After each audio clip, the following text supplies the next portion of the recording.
Hello everyone, welcome back to the channel. মই তোমালোকক ইয়াতে প্ৰিভিয়াছ ইয়াৰ কুৱেশ্যন ডিছকাছ কৰি আছিলোঁ তোমালোকৰ আহিবলগীয়া আছাম হায়াৰ ছেকেণ্ডেৰী এডুকেশ্যন কাউন্সিলৰ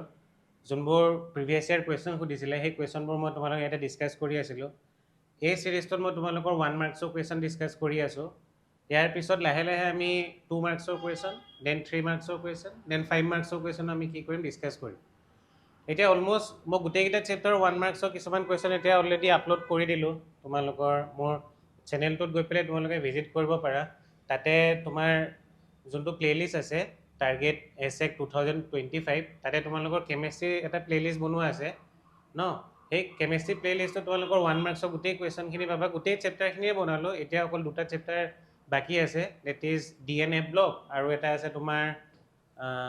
বায়'মলিকুল চেপ্টাৰটো ঠিক আছে ন সো আজি মই DNA ব্লকৰ কেইটামান কুৱেশ্যন আজি তোমালোক ইয়াতে ডিছকাছ কৰিম নেক্সট ক্লাছটোত মই তোমালোকৰ বায়'মলিকুলছৰ কেইটামান কুৱেশ্যন তাতে 1 মাৰ্কছৰ এইটো লাষ্ট হ'ব দেন আমি 2 মাৰ্কছৰ কাৰণে তাতে আমি কি কৰিম কুৱেশ্যন কেনেকৈ কোনবোৰ সুধিছিলে সেইখিনি আমি তাতে ডিছকাছ কৰিম সো ব'লা পলম নকৰি আমি আজি ভিডিঅ'টো ষ্টাৰ্ট কৰোঁ এতিয়া ফাৰ্ষ্ট এটা কুৱেশ্যন ইয়াতে ন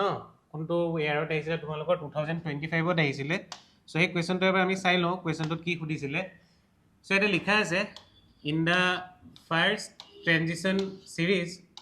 of elements no first transition series or junto amar eta series thake first transition series or elements or transition series elements or that hudise which elements shows highest oxidation state কোনটো এলিমেন্টে সবতকে highest oxidation state শো কৰে ন আমাৰ D ব্লকৰ first যোনটো সিৰিজ থাকে তাৰ এলিমেন্টৰ নাম সুধিছে ঠিক আছে ন সো এইটো এনসাৰটো ইনে তোমালোকে যদি লিখিবলৈ যোৱা এনসাৰটো বহুত সিম্পলকে তোমালোকে লিখি ল'ব পাৰা সো মই ফাৰ্ষ্টতে এনসাৰটো লিখি দিছো তাৰপিছত মই তোমালোকক এক্সপ্লেইন কৰি দিম কি হাইয়েস্ট অক্সিজেন ষ্টেট কিয় সেই এলিমেন্টটোৱে শো কৰে ঠিক আছে ন সো ফাৰ্ষ্টতে মই এনসাৰটো লিখি দিওঁ এনে তোমালোকে যদি এনসাৰ লিখিবলৈ যোৱা তেন্তে এনসাৰটো কি লিখিবা in the answer in the first transition series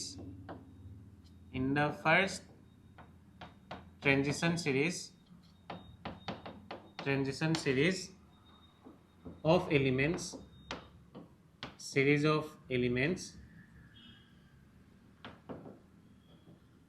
manganese that is Mn shows highest oxidation state so মনত ৰাখিবা আমাৰ যোনটো ফাৰ্স্ট ট্ৰানজিশন সিরিজ আছে ন মই গোটেইটা এলিমেন্ট যদি লিখিবলৈ যাওঁ কি এলিমেন্ট আমাৰ তাতে আছিল ফাৰ্স্ট ট্ৰানজিশন সিৰিজটো ডি ব্লকৰ ফাৰ্স্ট সিৰিজটোত আমাৰ এইকেইটা এলিমেন্ট আছিল that is scandium titanium vanadium chromium manganese ঠিক আছে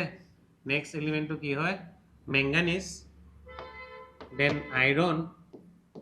কোবাল্ট নিকেল কপাৰ জিংক মোৰ মতে তোমালোকে এই ফাৰ্স্ট ট্ৰানজিশন সিৰিজটো মনত আছে সবে এই ফাৰ্স্ট ট্ৰানজিশন সিৰিজ এটলিষ্ট তোমালোকে মনত ৰাখিবই লাগিব আপ টু ক্লাছ 12 লৈকে তোমালোকে যেতিয়া প্ৰিপেয়াৰ কৰিবা তোমালোকে ফাৰ্স্ট ট্ৰানজিশন সিৰিজটো মনত ৰাখিবই লাগিব সো তোমালোকে মনত ৰাখিবলৈ কাৰণে চেষ্টা কৰি ল'বা ন নিজেই ঠিক আছে ন প্ৰেক্টিছ কৰি সো এতিয়া স্কেন্ডিয়ামৰ আমাৰ এটমিক নাম্বাৰ কিমান থাকে 21 টাইটেনিয়ামৰ কিমান থাকে 22 23 24 25 26 27 28 29 30 ঠিক আছে ন সো এটা আমাৰ ফাৰ্স্ট ট্ৰানজিশন সিৰিজ আছিল ডি ব্লকৰ এলিমেন্টছৰ এতিয়া মই ইয়াত কোনে হাইয়েস্ট অক্সিডেশন ষ্টেট শো কৰে বুলি কৈছিলো এই মেংগানিজ যোনটো এলিমেন্ট আছে ন ই সবতকে হাইয়েস্ট অক্সিডেশন ষ্টেট শো কৰে বুলি মই কৈছো ঠিক আছে ন আৰু ইয়াৰ হাইয়েস্ট অক্সিডেশন ষ্টেট কিমান শো কৰে ই শো কৰে +7 ঠিক আছে ন কিমান হাইয়েস্ট অক্সিডেশন ষ্টেটৰ ভ্যালুটো কিমান অক্সিডেশন ষ্টেট মানে তাৰ ওপৰত চাৰ্জ কিমান হ'ব পাৰে হাইয়েস্ট যেনেকৈ তোমালোকে গম পোৱা সোডিয়ামৰ আমাৰ অক্সিডেশন ষ্টেটটো কিমান হয় সোডিয়ামৰ +1 হয় সিমিলাৰলি আমি যদি এই ডি ব্লকৰ আমি মেংগানিজত যদি চাব যাওঁ মেংগানিজৰ হাইয়েস্ট যোনটো অক্সিডেশন ষ্টেট তাৰ ওপৰত যোনটো চাৰ্জ হ'ব পাৰে তাৰ ভ্যালুটো কিমান হয় +7 হয় ঠিক আছে ন গম পাইছে +7 হয় সো এনসাৰটো মই কৈ দিলো এতিয়া কিয় ইয়াৰ হাইয়েস্ট হয় বাকি এখিনি এলিমেন্টছৰ কিয় নহয় বা এখিনি এলিমেন্টছৰ কিয় নহয় মই তাৰ ৰিজনটো তোমালোকক বুজাই দিম যাতে তোমালোকৰ টপিকটো ক্লিয়াৰ হৈ যায় যোনবোৰ তোমালোকৰ নিটৰ এক্সপিৰিয়েন্ট বা জেইৰ এক্সপিৰিয়েন্ট হয় তোমালোকৰ কাৰণেও কি হ'ব তাতে বেনিফিট হৈ যাব ঠিক আছে ন সো গম পালা এইটো এনসাৰটো হয় বুলি এতিয়া মই ইয়াৰ এক্সপ্লেনেশ্যনটো তোমালোকক ক'বলৈ গৈ আছো কিয় এনেকুৱা হয় ঠিক আছে ন সো এতিয়া চোৱা হা চোৱা সো মই যদি মেইন অক্সিডেশন স্টেটটো কেনেকৈ আমি ডিটাৰমাইন কৰোঁ আমি ন ইলেক্ট্ৰনিক কনফিগাৰেশ্যন লিখি পেলাই চাওঁ আমি ইলেক্ট্ৰনিক কনফিগাৰেশ্যন লিখি পেলাই চাওঁ যেনেকৈ ছাপ'জ মোক যদি ছ'ডিয়ামৰ অক্সিডেশন ষ্টেট কিমান হ'ব বুলি যদি মোক সোধে তেন্তে মই ছ'ডিয়ামৰ ইলেক্ট্ৰনিক কনফিগাৰেশ্যন লিখিম ডেট ইজ ইয়াৰ এটমিক নাম্বাৰটো 11 হয় 1s2 2s2 2p6 3s1 এনেকুৱা হ'ব ঠিক আছে ন সো ইয়াৰ আউটাৰ মোষ্ট চেলত চোৱাচোন এটা এক্সট্ৰা ইলেক্ট্ৰন আছিলে ন এইটো এটা এক্সট্ৰা ইলেক্ট্ৰন আছিলে সো এই ইলেক্ট্ৰনটো যদি আমি ইয়াৰ পৰা যদি অঁতৰাই দিওঁ তেতিয়া তাৰ নোবেল গেছ কনফিগাৰেশ্যন আহি যাব 2s2 2p6 মানে আউটাৰ মোষ্ট চেলত 8 ইলেক্ট্ৰন আহি যাব সো তেতিয়া হি ষ্টেবল হৈ যাব সো সেইকাৰণে সোডিয়ামৰ ওপৰত চাৰ্জ কিমান আহে সোডিয়ামৰ ওপৰত চাৰ্জ আহে আমাৰ +1 ঠিক আছে ন সোডিয়ামৰ ওপৰত আমাৰ চাৰ্জ কিমান আহে +1 আহে সো অক্সিডেশন ষ্টেট কেনেকৈ ডিটাৰমাইন কৰে গম পালা ন তোমালোকে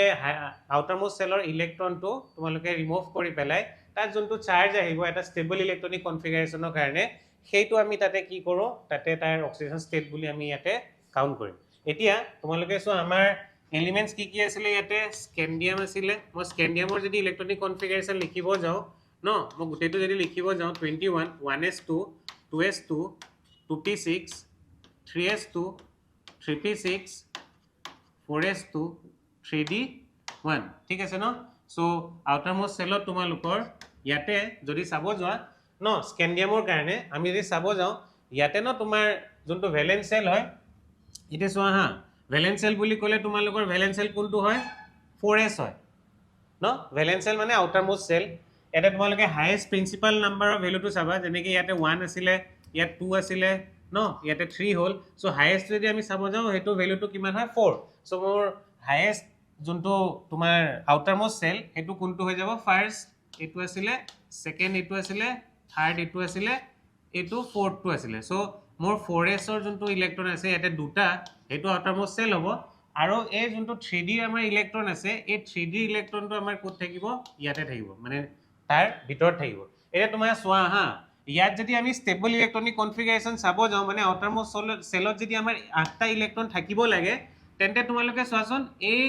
এইখিনি যদি আমি অঁতৰাই দিওঁ ইয়াৰ পৰা এই 4s2 আৰু 3d যোনটো ইলেক্ট্ৰন আছিলে হেতু যদি আমি অঁতৰাই দিওঁ তেন্তে তোমাৰ ইয়াতে আমাৰ কি হ'ব পাৰে চোৱাচোন আমাৰ ইয়াতে তোমাৰ আউটাৰ মোষ্ট সেল যোনটো বাছি থাকিব হেতু কোনটো হ'ব 3s2 আৰু 3p থাকিব আৰু তাৰ তোমাৰ ইলেক্ট্ৰন কিমান হৈ যাব 2 + 6 8 হৈ যাবতো ন গম পাইছা সো তেতিয়া মানে কি হৈ যাব হি ষ্টেবল হৈ যাব সো ইয়াৰ তোমালোকে যদি হাইয়েষ্ট অক্সিডেশন ষ্টেটটো চাব যোৱা স্কেন্ডিয়ামৰ কাৰণে কিমান হ'ব 2 + 1 এই তিনিটা ইলেক্ট্ৰন উলিয়াই দিবা সো স্কেন্ডিয়ামৰ হাইয়েষ্ট আমাৰ অক্সিডেশন ষ্টেট কিমান শো কৰিব পাৰে +3 শো কৰিব পাৰে ঠিক আছে ন গম পালা ন স্কেন্ডিয়ামৰ আমাৰ হাইয়েষ্ট ইলেক্ট্ৰন তাতে অক্সিজেন ষ্টেট কিমান হ'ব গম পালা সিমিলাৰলি মই যদি মেংগানিছক চাব যাওঁ মেংগানিছৰ কাৰণে চাওঁ মেংগানিছৰ তোমাৰ ইলেক্ট্ৰনিক কনফিগাৰেশ্যনটো আমি যদি লিখিব যাওঁ 25 হয় সো ইয়াৰ ইলেক্ট্ৰনিক কনফিগাৰেশ্যনটো যদি লিখা 1s2 2s2 2p6 3s2 3p6 ন দেন তোমাৰ কি হ'ব 4s2 দেন তোমাৰ কি হ'ব 3d5 আউটাৰ মোষ্ট সেলত 7টা ইলেক্ট্ৰন থাকিব ঠিক আছে ন এ তোমালোকে চোৱা ইয়াৰ যদি আমি হাইয়েষ্ট অক্সিজেন ষ্টেট যদি ডিটাৰমাইন কৰিব যাওঁ তোমালোকে এই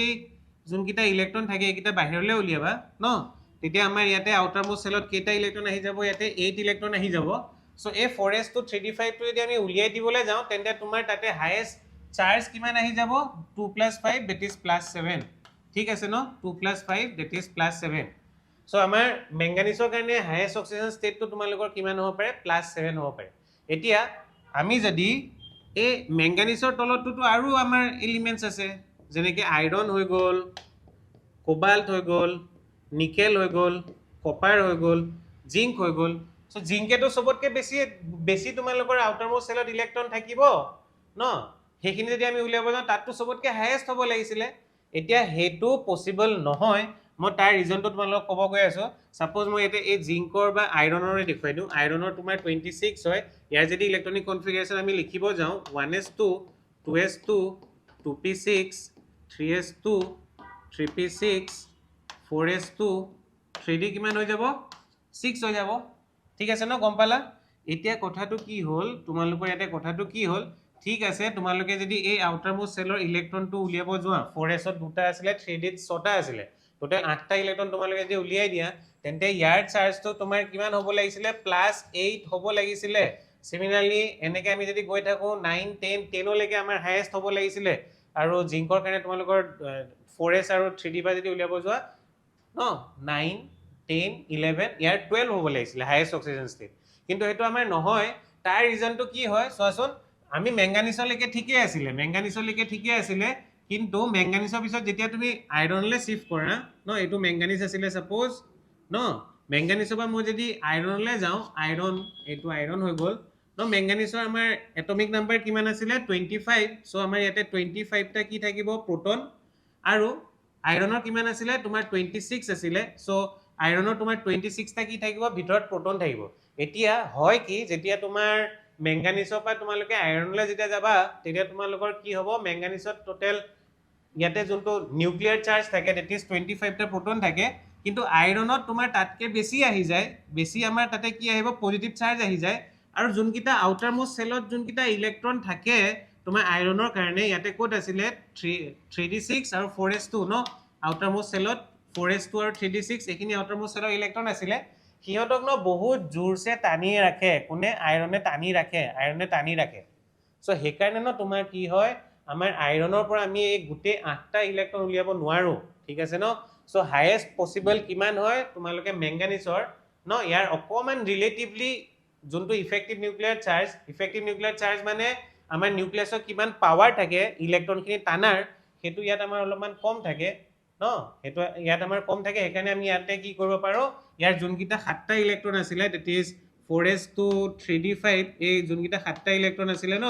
এই গুটেখিনি ইলেক্ট্ৰন তোমালোকে ৰিমুভ কৰি দিব পাৰিবা কিন্তু হেতু তুমি ইয়াত নোৱাৰা কাৰণ ইয়াৰ কি হয় এই আইৰণৰ কাৰণে আমাৰ ইফেক্টিভ নিউক্লিয়াৰ চাৰ্জটো বাঢ়ি যায় ন ইয়াতে তোমালোকৰ কি হ'ব ইফেক্টিভ নিউক্লিয়াৰ চাৰ্জ তো ইয়াতে কি হৈ যায় বাঢ়ি যায় হেকাৰণে আমি কি কৰিব নোৱাৰো ইয়াৰ পৰা ইজিলি এই গুটে 8টা ইলেক্ট্ৰন উলিয়াব নোৱাৰো সিমিলাৰলি আমি ইয়াৰ পৰা 9টা ইলেক্ট্ৰন উলিয়াব নোৱাৰিম ইয়াৰ পৰা 10টা ইলেক্ট্ৰন উলিয়াব নোৱাৰিম ইয়াৰ পৰা 11টা ইলেক্ট্ৰন উলিয়াব নোৱাৰিম ইয়াৰ পৰা 12টা ইলেক্ট্ৰন উলিয়াব নোৱাৰিম সো মনত ৰাখিবা হাইয়েষ্ট অক্সিডেশন ষ্টেট আমাৰ ন ফাৰ্স্ট ট্ৰানজিশন সিৰিজৰ যোনটো আমাৰ এলিমেন্টস থাকে স্কেন্ডিয়ামৰ পৰা জিংকলৈকে তাত হাইয়েষ্ট অক্সিডেশন ষ্টেট কিমান দেখুৱাব পাৰে +7 দেখুৱাব পাৰে আৰু হেতু কোনে দেখুৱাব পাৰে তোমাৰ মেংগানিছে দেখুৱাব ঠিক আছে ন গম পালা ঠিক আছে নেক্সট কোৱেশ্চনটো চাই লওঁ এবাৰ কি কোৱেশ্চন আছে সো এটা লিখা আছে second question why is the first ionization energy of copper higher than that of sodium no তোমালোকে ইয়াতে কি খুদিছে কি কপাৰৰ যোনটো আমাৰ আয়নাইজেশন এনাৰ্জি হয় ফাৰ্স্ট আয়নাইজেশন এনাৰ্জি মানে প্ৰথম এটা ইলেক্ট্ৰন উলিয়াবৰ কাৰণে আমাৰ যোনটো এনাৰ্জি দিব লাগে ন হেতু কাৰ বেছি হয় কপাৰৰ বেছি হয় কিন্তু সোডিয়ামৰ আমাৰ তাতে কম হয় খুদি আছে কিয় কাৰণ যদি চাব যোৱা চোৱাচোন হা মই যদি চাব যাওঁ মই এনসাৰটো লিখিম মনতে এক্সপ্লেইন কৰি দিছো তোমালোকক ন এক্সপ্লেইন কৰি দিছো ন কি চোৱাচোন তোমাৰ ইয়াতে কি আছিলে এটাটো আছে কপাৰ এটা আছে তোমাৰ সোডিয়াম কপাৰৰ এটমিক নাম্বাৰ 29 সোডিয়ামৰ 11 এতিয়া আমি কপাৰৰ কাৰণে যদি ইলেক্ট্ৰনিক কনফিগাৰেশন লিখিবলৈ যাওঁ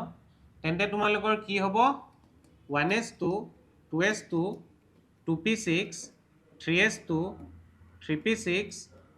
4s1 3d10 এটা এটা এক্সেপশনাল ইলেক্ট্ৰনিক কনফিগাৰেশন তোমালোকে জানা ইয়াৰ পৰা এটা ইলেক্ট্ৰন আমি ইয়ালে পঠিয়াই দিও তেতিয়া ই হাফ ফিল হৈ যায় ই আমাৰ কি হৈ যায় ফুললি ফিল হৈ যায় সো এটো এটা এক্সেপশনাল ইলেক্ট্ৰনিক কনফিগাৰেশন দুটাত থাকে এটাটো হৈ গল কপাৰত আৰু এটা কোড থাকে ক্ৰোমিয়ামত থাকে তোমালোকে এটো জানা 4s1 3d5 হয় তাতো হাফ ফিল অৰবিটেলস মোৰ ষ্টেবল হয় কাৰণে তেনেকুৱা ধৰণৰ হ'ব আৰু কপাৰৰ আমাৰ এনেকুৱা হয় 4s1 3d10 এটা তোমাৰ হাফ ফিল আন এটা অৰবিটেল আমাৰ কি হয় fully fill হয় so half fill fully fill orbitals are more stable এখানে আমি কপাৰৰ কাৰণে এটো ইলেক্ট্ৰনিক কনফিগাৰেশন পাও এটা সিমিলাৰলি মই সোডিয়ামৰ কাৰণে লিখিবলৈ যাওঁ সোডিয়ামৰ কাৰণে যদি আমি ইলেক্ট্ৰনিক কনফিগাৰেশন লিখিবলৈ যাওঁ তেন্তে কি হ'ব 1s2 2s2 2p6 3s1 এনেকুৱা ধৰণৰ হ'ব এতিয়া তোমাক কি খুদিছে ফাৰ্স্ট আয়নাইজেশন এনাৰ্জি কথা খুদিছে এটা যদি আমি ফাৰ্স্ট আয়নাইজেশন এনাৰ্জি চাবলৈ যাওঁ মানে আমাক কোনটো ইলেক্ট্ৰন উলিয়াব লাগিব সো হা মই কপাৰৰ কাৰণে যদি মই লিখিবলৈ যাওঁ এটো সাপোজ কপাৰৰ নিউক্লিয়াছ হৈ গল ন তাৰপিছত তোমালোকৰ এইখিনি 1s 2s 2p ন এনেকৈ 3s দেন 3p ন 3p তাৰপিছত কি আহিব আমাৰ 3d দেন আমাৰ লাষ্টত কি আহি যাব ইয়াতে 4s আহি যাব ঠিক আছে ন লাষ্টত আমাৰ ইয়াতে কি আহি যাব 4s 1 আৰু ইয়াৰ আগত আমাৰ কি আহিব ইয়াতে 3d অৰবিটেল আহিব 3d য'ত আমাৰ কি আছিলে 10টা ইলেক্ট্ৰন আছিলে এতিয়া তুমি ইয়াত সিমিলাৰলি সোডিয়ামৰ কাৰণে যদি আমি ইয়াতে যদি বনাবলৈ যাওঁ এটমটো তেন্তে কি হ'ব সোডিয়ামৰ ভিতৰত নিউক্লিয়াছ তাৰপিছত এইটো 1s2 এইটো 2s2 এইটো 2p6 আৰু এইটো কি হৈ যাব তোমালোকৰ 3s1 ঠিক আছে ন ইয়াতে ভিতৰৰ সেল কেইটা কি আছিলে 2s2 2p6 ঠিক আছে ন এনেকুৱা ধৰণৰ আমাৰ কি আছে ইলেক্ট্ৰনিক কনফিগাৰেশন আছে কপাৰ আৰু সোডিয়ামৰ ভিতৰত এতিয়া কথাটো হ'ল আমি এটা কথা জানো কি আমাৰ যদি s অৰবিটেল থাকে ন s অৰবিটেল বা আমাৰ p অৰবিটেল থাকে ন ইহঁতৰ শিল্ডিং ইফেক্ট বহুত বেছি থাকে শিল্ডিং ইফেক্ট হাই থাকে শিল্ডিং ইফেক্ট কি থাকে হাই থাকে whereas তোমাৰ যদি d অৰবিটেল ক'বাত আহি যায় না ক'বাত যদি d অৰবিটেল বা আমাৰ f অৰবিটেল আহি যায় d and f অৰবিটেল যদি ক'বাত আহি যায় they have less shielding power ইহঁতৰ তোমাৰ কি হয় shielding powerটো কম হয় এতিয়া shielding power কি হয় মই এটা তোমালোকক বুজাই আছো ঠিক আছে ন shielding powerটো মই বুজিবৰ কাৰণে মই তোমালোকক এটা ইনি সৰু এটা এক্সাম্পল দিছো চোৱা সাপোজ মই কলো কি মোৰ তাত ন তোমাৰ ইয়াতে এটা মানুহ আছিলে ঠিক আছে এইটো এটা মানুহ আছিলে এইটো অলপমান ক্ষীণ মানুহ এইটো এটা অলপ ক্ষীণ মানুহ ন ক্ষীণ আৰু এটা তোমালোকৰ ইয়াতে কি আছিলে সাপোজ সেম এই মানুহটোকে লৈছো মই এই মানুহটোকে লৈছো এই যোনটো ক্ষীণ মানুহ আছিলে এই মানুহটোকে লৈছো ঠিক আছে সো এই মানুহটো যদি মই লওঁ তোমালোকৰ কি হ'ব মই যদি ইয়াক যদি ঢাকিবলৈ যাওঁ মই ইয়াত দুটা ধৰণে মই সাপোজ মই ঢাকিবৰ কাৰণে চেষ্টা কৰিছো ন এটা ফাৰ্ষ্টতে মই ইয়াক ঢাকিবৰ কাৰণে এটা মানুহ লৈ আহিছো তাৰ সাপোজ এনেকুৱা ধৰণ মানে ন তাৰ এনেকৈ কৰি ক্ষীণ মানুহ এটা লৈ আহিছো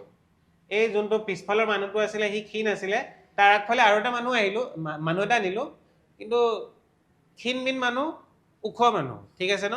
ক্ষীণমিন মানুহ ওখ মানুহ এতিয়া এই ক্ষীণমিন মানুহটো ন এই মানুহটোক ঢাকিবই পৰা নাই কিন্তু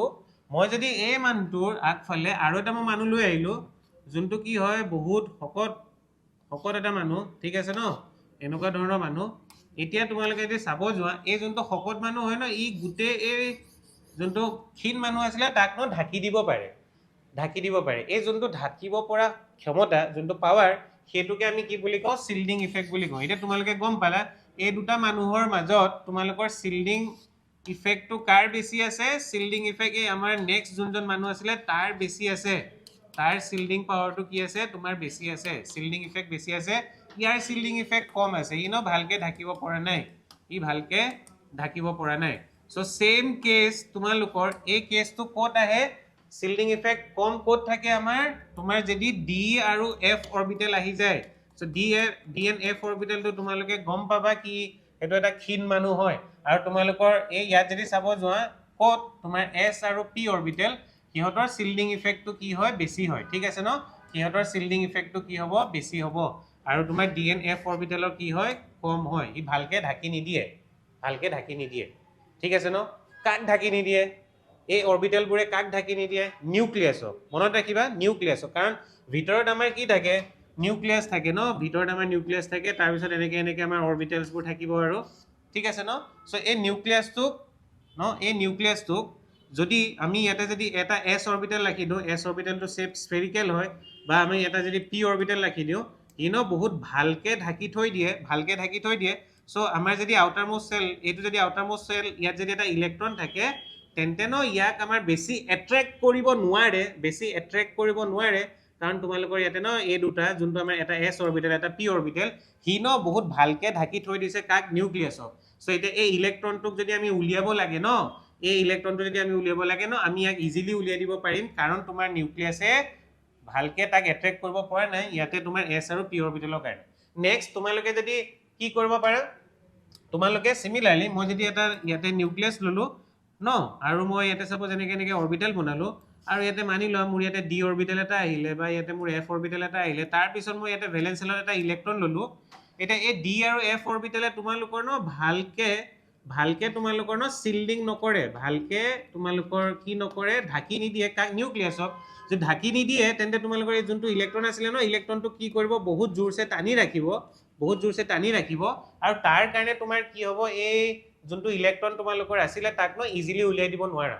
সো এই বস্তুটো ক'ত আহে তোমাৰ কপাৰত আহে এই বস্তুটো ক'ত আহে কপাৰত আহে আৰু এই বস্তুটো তোমাৰ ক'ত আহে সোডিয়ামত আহে ঠিক আছে ন ক'ত আহে তোমালোকৰ সোডিয়ামত আহে সো এতিয়া মই তোমালোকক লাষ্টত তোমালোকক মই এনসাৰটো এতে লিখিবৰ কাৰণে গৈ আছো ন আৰু তোমালোকে অলৰেডি গম পাই আছা কি হৈ আছে why is the first ionization energy of copper higher than that of sodium কাৰণ তোমালোকৰ কপাৰত কি হয় কপাৰত DNF অৰবিটেল থাকে ন DNF অৰবিটেল সৰি D অৰবিটেল থাকে কপাৰৰ কেছত আৰু হেতু কাৰণে তোমাৰ কি হ'ব যোনটো আউটাৰ মোস্ট সেলত ইলেক্ট্ৰন আছে তাক বহুত বেছিকে টানি ৰাখিব পাৰিব D অৰবিটেল থাকিলে পোৰলি সিল কৰে ন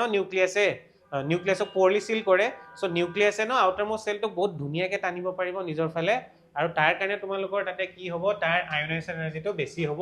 then that of sodium so মই ইয়াতে এনসাৰটো লিখিব গৈ আছো হা ঠিক আছে সো মই এনসাৰটো লিখিব গৈ আছো the ionization energy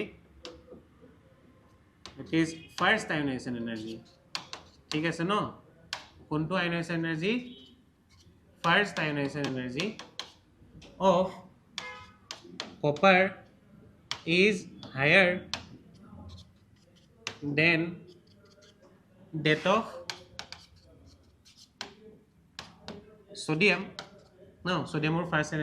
energy ke copper বেশি হয় that of sodium due to the presence of কিহৰ কাৰণে কি থাকে আমাৰ এই যোনটো কপাৰ হয় তাত কি প্ৰেজেন্ট থাকে due to the presence of d orbital which has very less shielding power আমাৰ d অৰবিটেলৰ বহুত কম shielding power থাকে হেকাৰণে তোমালোকৰ কি হয় আউটাৰ মোস্ট সেলৰ পৰা তোমালোকে ন যদি ইলেক্ট্ৰন উলিয়াবৰ কাৰণে লাগে তেন্তে তোমালোকৰ নিউক্লিয়াছে তাক বহুত জোৰছে টানি ৰাখে হেকাৰণে আমি ইজিলি উলিয়াব নোৱাৰো কাৰণ d অৰবিটেলবোৰ লেছ শিল্ডিং হয় লেছ শিল্ডিং মানে ভালকে নিউক্লিয়াছটো ঢাকি নাৰাখে তো ঢাকি নাৰাখে তেন্তে তোমালোকৰ আউটাৰ মোস্ট সেলক বহুত ধুনিয়াকে টানি ৰাখিব সো তাক ইজিলি তোমালোকে উলিয়াব নোৱাৰিবা সো গম পালা আয়নাইজেশ্যন এনাৰ্জি মানে কি হয় তোমালোকৰ সেই আউটাৰ মোস্ট সেলৰ যোনটো ইলেক্ট্ৰন আছিলে তাক উলিয়াবৰ কাৰণে কিমান এমাউন্ট অফ এনাৰ্জি দিব লাগে হেতুক আমি কি কওঁ আয়নাইজেশ্যন এনাৰ্জি বুলি কওঁ মানে আমাৰ এট্ৰেক্টিভ ফোৰ্স থাকিব ন নিউক্লিয়াছ আৰু ইলেক্ট্ৰনৰ মাজত সেই যোনটো এট্ৰেক্টিভ ফোৰ্স থাকে নিউক্লিয়াছ আৰু আউটাৰ মোস্ট সেলৰ ইলেক্ট্ৰনৰ মাজত হেতু আমি ব্ৰেক কৰিব লাগিব সেই ব্ৰেক কৰাৰ কাৰণে যোনটো এমাউন্ট অফ এনাৰ্জি লাগে তাকে আমি কি বুলি কওঁ আয়নাইজেশ্যন এনাৰ্জি বুলি কওঁ মোৰতে তোমালোকে গম পাইছা ঠিক আছে ন যদি গম পাই আছে তেন্তে ভিডিওটো এবাৰ লাইক কৰি দিবা ঠিক আছে ন আৰু ফ্ৰেণ্ডছৰ মাজত শেয়াৰ কৰিবা এতিয়া আমি আৰু এটা কোৱেশ্চন চাই লওঁ নেক্সট কোৱেশ্চন সো ঠিক আছে সো লাষ্ট আজি কাৰণে আৰু এটা কোৱেশ্চন চাই লওঁ সো এটো কোৱেশ্চনটো তোমালোকক কি খুদিছিলে তোমালোকক ইয়াতে write the highest oxidation state exhibited by chromium in a compound ঠিক আছে ন সো ক্ৰোমিয়ামৰ হাইয়েস্ট অক্সিডেশন ষ্টেট কিমান হয় হেতু খুদি আছে এ তোমালোকে যদি চাব যোৱা ন ক্ৰোমিয়ামৰ কেছত ন যদি মই চাবলৈ যাওঁ যদি মই এটা এনসাৰটো লিখিবলৈ যাওঁ তোমালোকৰ ক্ৰোমিয়ামত ইলেক্ট্ৰনিক কনফিগাৰেশন তোমালোকে যদি চাব যোৱা ক্ৰোমিয়ামৰ কাৰণে কি হয় 1s2 2s2 2p6 3s2 3p6 4s1 3d5 ন এটো এটা এক্সেপশনাল হয় মই হেই কাৰণে ন এই ইলেক্ট্ৰনিক কনফিগাৰেশনটো লিখি দিছো হা এটো এটা এক্সেপশনাল ইলেক্ট্ৰনিক কনফিগাৰেশন এটাটো ক্ৰোমিয়াম নেক্সট হৈ গল কপাৰ মই ক্ৰোমিয়ামটো হেই কাৰণে লিখি দেখুৱালো তোমালোকক ইয়াতে ঠিক আছে ন ইয়াতে তোমালোকৰ কি হয় তোমালোকে ভাবিবা ইয়াতে 4s2 হ'ব ইয়াতে 3d4 হ'ব এনেকুৱা নহয় তোমাৰ এটা ইলেক্ট্ৰন ইয়াৰ পৰা ইয়ালে গুচি যায় সো 4s1 এটো 3d5 এটো তোমালোকৰ কি হয় হাফ ফিল অৰবিটেল ন এটো তোমালোকৰ কি হয় হাফ ফিল অৰবিটেল দুইটা হাফ ফিল অৰবিটেল ঠিক আছে ন কেনেকে হাফ ফিল হয় বুলি যদি তোমালোকক খুদে হাফ ফিল অৰবিটেল কেনেকে হয় বলে গম পোৱা এছত আমাৰ ম্যাক্সিমাম দুটা ইলেক্ট্ৰন থাকে এছত দুটা ইলেক্ট্ৰন থাকে সো তাৰে এটা ইলেক্ট্ৰন আছে সো এটো হাফ ফিল ডিত আমাৰ টোটাল 10টা ইলেক্ট্ৰন থাকিব পাৰে ডিত আমাৰ টোটাল 10টা ইলেক্ট্ৰন থাকিব পাৰে সো ইয়াতে টোটাল কেইটা আছে 5টা ইলেক্ট্ৰনে আছে সো সেইকাৰণে আমি ডি অৰবিটেলটো যদি 5টা ইলেক্ট্ৰন থাকে তাকো আমি কি বুলি কম হাফ ফিল বুলি কম সো যতে তোমাৰ হাফ ফিল অৰবিটেল থাকে বা যতে তোমাৰ ফুললি ফিল অৰবিটেল থাকে সেই অৰবিটেলটো মোৰ ষ্টেবল হয় ন কিয় ষ্টেবল হয় এটো তাৰ ৰিজন থাকে সেইখিনি আমি এতিয়া নাযাও ন কিন্তু তোমালোকে মনত ৰাখিবা কি আমাৰ হাফ ফিল আৰু ফুললি ফিল অৰবিটেলছবোৰ আমাৰ কি হয় বেছি ষ্টেবল হয় সো ক্ৰোমিয়ামৰ এটা এটা এক্সেপচনেল ইলেক্ট্ৰনিক কনফিগাৰেচন সো এটা তোমালোকে মোক কৈছিলো কেনেকৈ আমি অক্সিডেশন ষ্টেট ডিটাৰমাইন কৰো তোমালোকে এই আউটাৰ মোস্ট সেলৰ যোনকিটা ইলেক্ট্ৰন আছে সেইকিটা তোমালোকে উলিয়াই পেলাই চাবা ঠিক আছে সেইকিটা তোমালোকে কি কৰিবা উলিয়াই পেলাই চাবা যদি উলিয়াই পেলাই চাবলৈ যাও আমাৰ ইয়াত ওলাব টোটাল কেইটা ইলেক্ট্ৰন ওলাব 6টা ইলেক্ট্ৰন ওলাব সো আমাৰ ন ক্ৰোমিয়ামৰ কিমান হ'ব হাইয়েষ্ট অক্সিডেশন ষ্টেট +6 হ'ব সো মই এটা এক্সাম্পল যদি দিব যাও ফৰ এক্সাম্পল কোনোবা এটা কম্পাউণ্ডৰ যদি কাৰণে যদি মই এক্সাম্পল লবলৈ যাও CrO3 ঠিক আছে ন CrO3 ক্ৰোমিয়াম অক্সাইড ঠিক আছে ন এটা তুমি ইয়াতে ক্ৰোমিয়ামৰ যদি অক্সিজেন ষ্টেট উলিয়াব যাও মই ইয়াতে x ধৰি ললো ঠিক আছে ন অক্সিজেনৰ তোমালোকে জানা কিমান হয় -2 হয় ওভাৰঅল চাৰ্জ যেতে আমাৰ স্পেচিছটো ওপৰত 0 আছে ইয়াতে একো চাৰ্জ নাই 0 লিখিবা সো x - 6 = 0 সো x = কিমান হ'ব +6 হ'ব গম পালা ন সো আমাৰ ক্ৰোমিয়ামৰ হাইয়েষ্ট অক্সিজেন ষ্টেট তোমালোকৰ কিমান দেখুৱায় +6 দেখুৱায় তাৰ এটা মই এক্সাম্পল দি দিলো কি হয় CrO3 তাৰ ইয়াতে ক্ৰোমিয়ামৰ অক্সিজেন ষ্টেটটো কিমান হয় +6 হয় সো মতে তোমালোকে কোৱেশ্চন কিটা বুজি পাইছা মই টোটাল 3টা কোৱেশ্চন তোমালোকে এটা ডিসকাস কৰিলো ন যদি তোমালোকে বুজি পাইছা তেন্তে ভিডিওটো এবাৰ লাইক কৰি দিবা ফ্ৰেণ্ডছৰ মাজত শ্বেয়াৰ কৰি দিবা ন আৰু যিমান পাৰা ভাল ভাল কমেন্ট দিবা যাতে মই মোটিভেটেড ফিল কৰো আৰু তোমালোকৰ কাৰণে ভিডিও আনিব পাৰো ঠিক আছে ন আজি ভিডিওটো আকৌ ইয়াতে ৰাখিছো আকৌ লগ পাম ধন্যবাদ আৰু এটা কথা মই তোমালোকক কৈ দিও আমি জলদিকে তোমালোকক কি কৰিম এই যোনবোৰ নোটছ আছে এই নোটছখিনি তোমালোকক PDF ফৰমেটত প্ৰভাইড কৰিবৰ কাৰণে চেষ্টা কৰিম আৰু হেতু কাৰণে তোমালোকে এটা টেলিগ্ৰাম চেনেল মই খুলিছো ন সেই টেলিগ্ৰাম চেনেলটো তোমালোকে জয়েন কৰিবা আৰু তাতে মই যোনবোৰ PDF থাকিব কোৱেশ্চন এনসাৰৰ সেই কোৱেশ্চনবোৰ তাতে আমি কি কৰি থাকিম আপলোড কৰি দিম আজি মই এই চেপ্টাৰটোৰ যোনটো তোমাৰ PDF হ'ব সেই PDFটো মই তোমালোকক তাতে শ্বেয়াৰ কৰি দিম টেলিগ্ৰাম চেনেলটোত ন এটো নতুন চেনেল হয় সো ষ্টাৰ্ট কৰা ন আমিও লাহে লাহে কৰি পেলাই তাতে এড হ'ব মানুহ সো জয়েন কৰিবা ঠিক আছে ন আজি ভিডিওটো ইয়াতে ৰাখিছো আকৌ লগ পাম ধন্যবাদ